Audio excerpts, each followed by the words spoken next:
শুধু ভাবতেই পারবেন না যে কাঁচা আম দিয়ে এত সুন্দর একটা বরফি বানিয়ে নেওয়া যায়।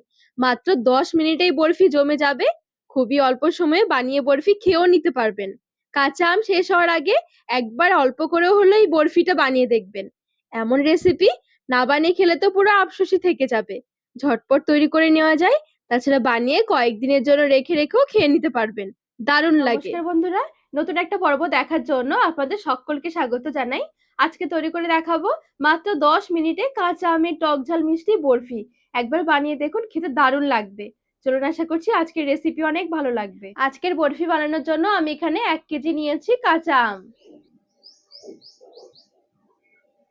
প্রথমে আমগুলো কেটে জলে নিয়ে নেব।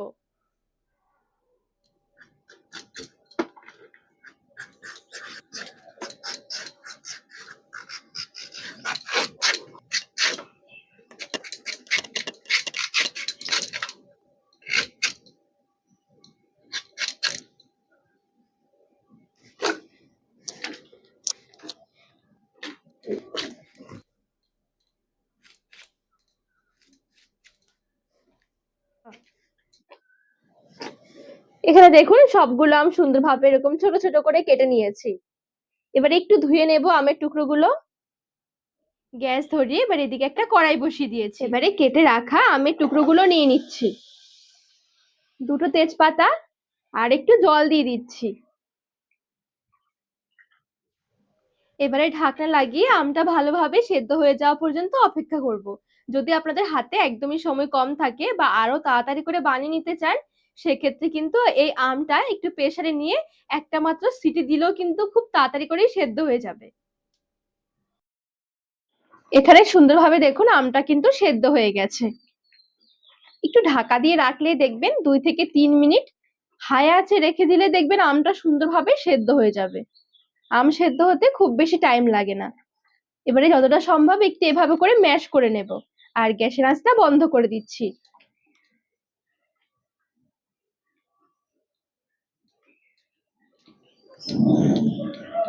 এই দেখুন, এখানে একটু আমি হালকা করে ম্যাশ করে নিয়েছি। এদিকে একটা স্ট্রেনার নিয়েছি। এবার আমটা একটুখানি ছেঁকে নিতে হবে, তাহলে কি আমের শক্ত অংশগুলো আলাদা হয়ে যাবে।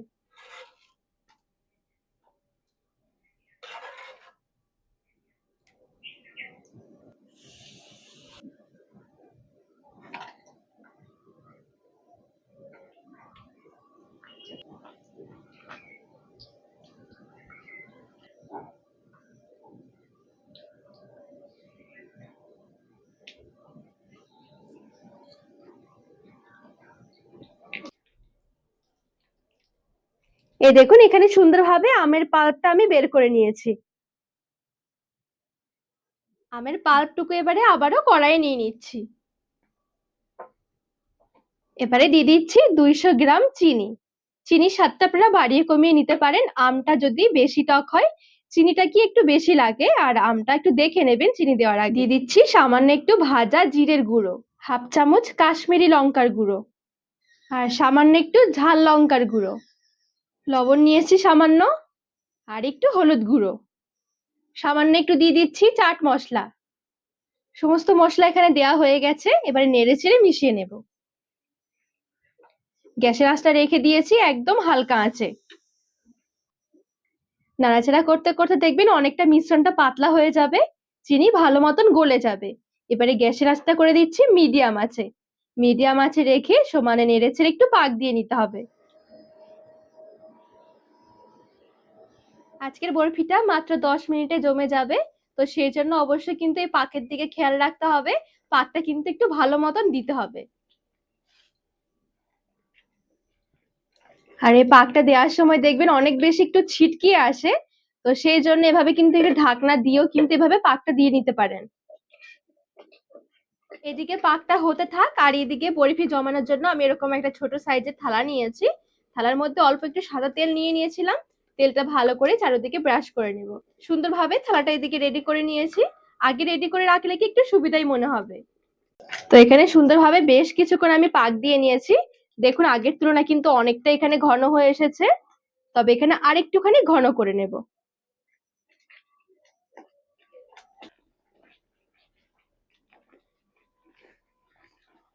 তো বেশ কিছুক্ষণ আমি পাক দিয়ে নিয়েছি।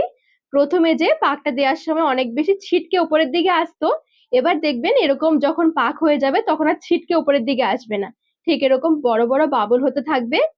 আর এই পাকটা ঠিকঠাক ভাবে হয়েছে সেটা বোঝার আরেকটা উপায় রয়েছে। ঠিক এরকম করে একটু টানবেন, এই দেখুন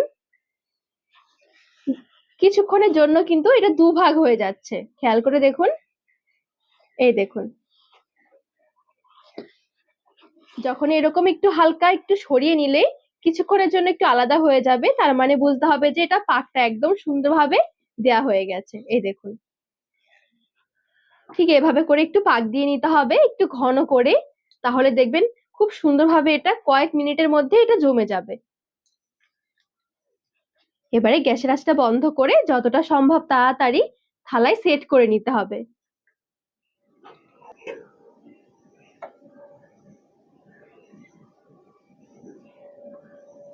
এবার একটু এভাবে করে সমান করে নিচ্ছি। আর এই বরফিটা একটু ছোট দেখে থালার মধ্যে জমাবেন, তাহলে কি বরফিটা একটু মোটা মোটা হবে, দেখতে বেশি ভালো লাগবে। এবারে কিছুই না, এই থালাটা ধরে ভালোভাবে ঠান্ডা করে নিতে হবে। এখানে কিন্তু কোনো রকম রোদে দেওয়ার ঝামেলাই থাকবে না। তো ঠিক ভালোভাবে থালাটা ঠান্ডা হয়ে যাওয়া পর্যন্ত অপেক্ষা করব, তারপরে আপনাদেরকে দেখাচ্ছি। তো এখানে সুন্দরভাবে আমি থালাটা ঠান্ডা করে নিয়েছি। বিশ্বাস করুন, থালা ঠান্ডা হয়ে যাওয়ার পর এত সুন্দরভাবে এটা জমে যাবে, যেন মনে হবে এখানে কোনো কিছু মেশানো হয়েছে। কিন্তু শুধু এভাবে একদিন অল্প করে হলেও বানিয়ে দেখবেন, পুরো চমকে যাবেন যে এত সুন্দরভাবে বরফিটা এত অল্প সময়ে জমে যায়। এবারে শুধুমাত্র একটু বরফির শেপে কেটে নিলে কিন্তু রেডি হয়ে যাবে। আর আপনারা দেখে বুঝতে পারছেন যে এটা কত সুন্দরভাবে জমেছে। শুধুমাত্র থালাটা ঠান্ডা হয়ে যাওয়ার বাকি। ঠান্ডা হয়ে গেলে দেখবেন এটা এত সুন্দরভাবে জমবে, দেখেই অবাক লাগবে। আর বরফির কালারটাও দেখুন কি দারুণ এসেছে।